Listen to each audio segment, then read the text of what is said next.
Baik saudara, semakin menarik perbincangan kita kali ini bersama Bapak Reza dari Komisioner KPI Pusat. Tadi mengenai keuntungan dan kelebihan TV digital, bisa dijelaskan lebih rinci, Pak Reza? Tadi untuk masyarakat otomatis tayangannya lebih bagus, lebih jernih, teknologinya lebih canggih, suaranya juga lebih bagus, ya kan? Sayang kan, presenternya udah make up bagus-bagus, kelihatannya lebih banyak semutnya daripada lipstiknya kan? Jadi teknologinya tadi lebih bagus. Yang kedua bahwa channelnya pasti akan lebih banyak. Channel, saya pernah ada kejadian tuh di salah satu daerah di Jawa Tengah.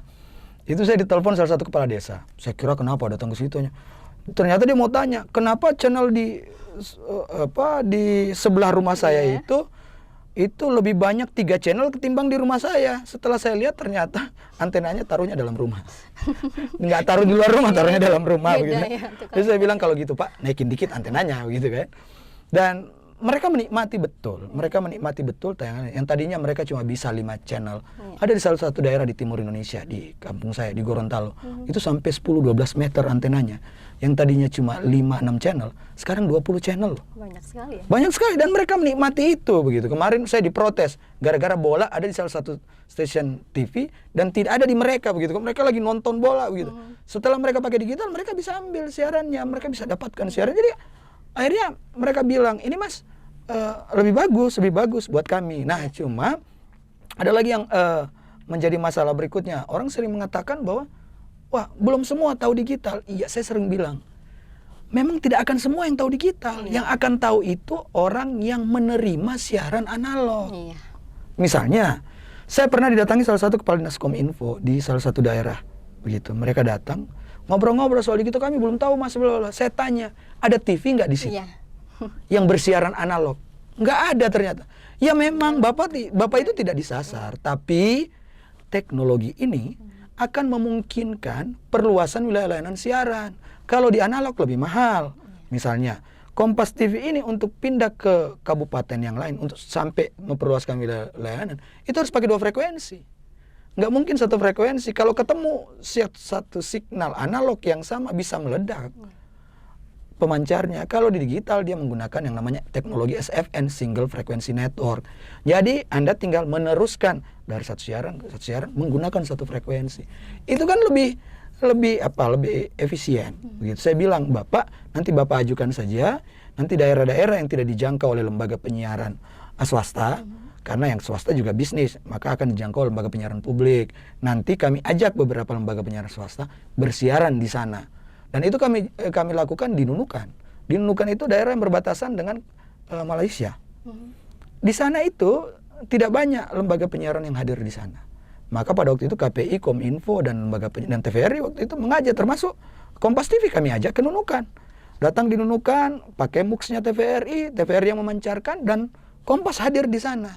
Semua TV-TV swasta hadir di sana. Apa yang terjadi?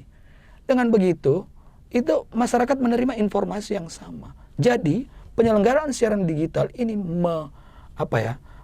mampu untuk menjangkau wilayah-wilayah yang tadinya blank spot secara siaran. Ya, itu dimungkinkan secara teknologi. Yang berikutnya adalah kita bisa, ini sebenarnya efeknya saja.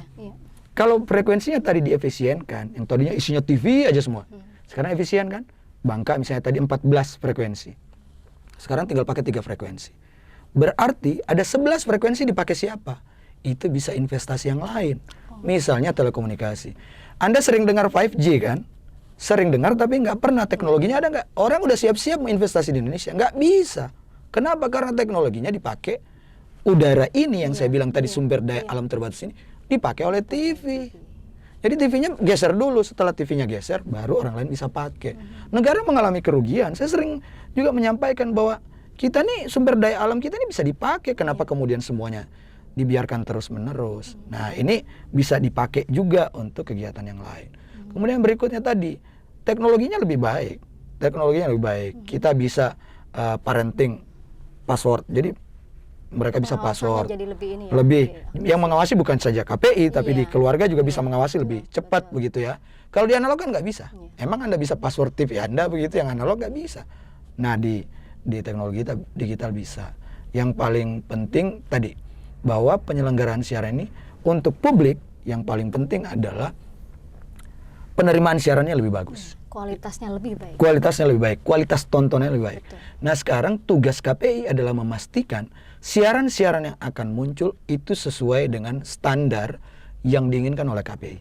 Memang saya harus akui masih ada beberapa program siaran di satu TV, di semua TV itu ada beberapa program siaran itu yang memang masih butuh perbaikan-perbaikan. Masih ada sekitar 3 program infotainment, sinetron, dan variety show. Itu butuh perhatian lebih, peraturannya butuh disesuaikan agar kemudian standar kualitas tayangan yang diterima oleh masyarakat itu lebih baik. Artinya perlu teguran ya dari KPI untuk Iya, perlu teguran. Kami juga di 3 tahun terakhir ini banyak melakukan pembinaan yang saya berharap kemudian di tahun-tahun yang akan datang, karena pembinaannya sudah dilakukan, nggak perlu diulang-ulang, namanya juga pembinaan kan nggak perlu diulang-ulang.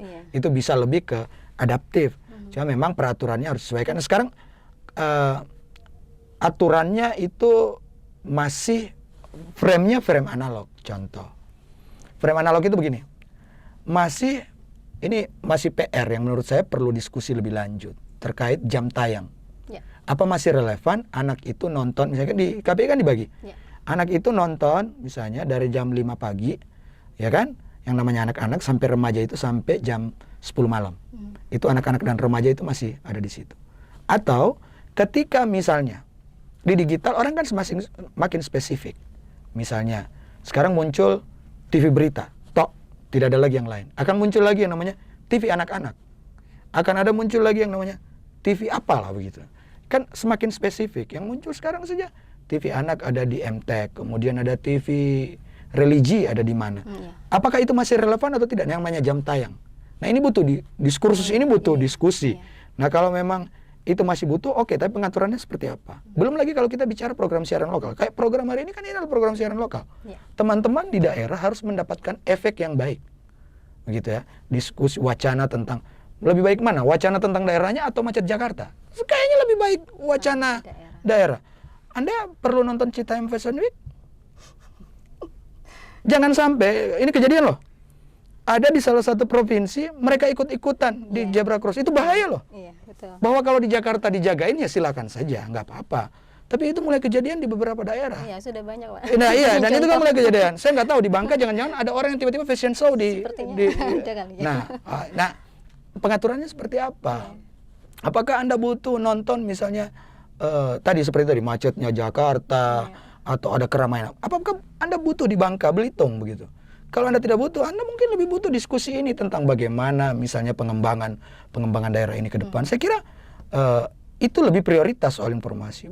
Tontonan atau hiburan. Kita juga punya banyak hal-hal yang menghibur di lokal. Dibuktikan oleh banyak lembaga penyiaran seperti Kompas.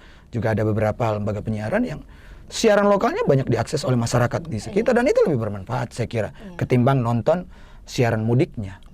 Atau ketimbang nonton siaran macetnya. Begitu. Bukan kita tidak berempati terhadap urusan-urusan di pusat, tapi kayaknya juga banyak hal yang di daerah perlu dibincangkan, didiskursuskan, dibincangkan oleh banyak orang. Baik Pak Reza, mungkin kembali lagi mengenai TV digital ini.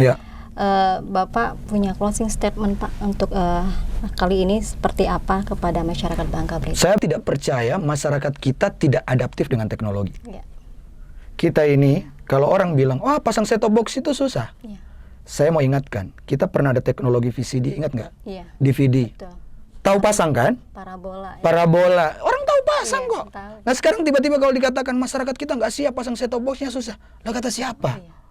Begitu ya. Orang handphone aja dari yang GSM sampai 3G, 8G sampai 4G mau 5G. Orang bisa. Jadi saya selalu tidak suka ketika publik itu diremehkan.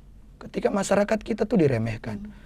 Kalau memang Anda tidak siap, lembaga penyiaran maksud saya ini, maka Anda segera bersiap. Anda segera bersiap, jangan bawa-bawa publik cuma karena Anda tidak siap. Begitu. Dan ingat bahwa digitalisasi penyiaran ini sudah menjadi perintah undang-undang dan menjadi kebutuhan. Kemarin kami didatangi oleh salah satu negara di KPI pusat, namanya Timor Leste. Diskusi-diskusi ternyata Indonesia Timor Leste sama, masih sama-sama belum TV digital. gitu. Nah, saya berharap kita bisa agak sedikit lebih maju dalam teknologi lembaga penyiaran agar apa?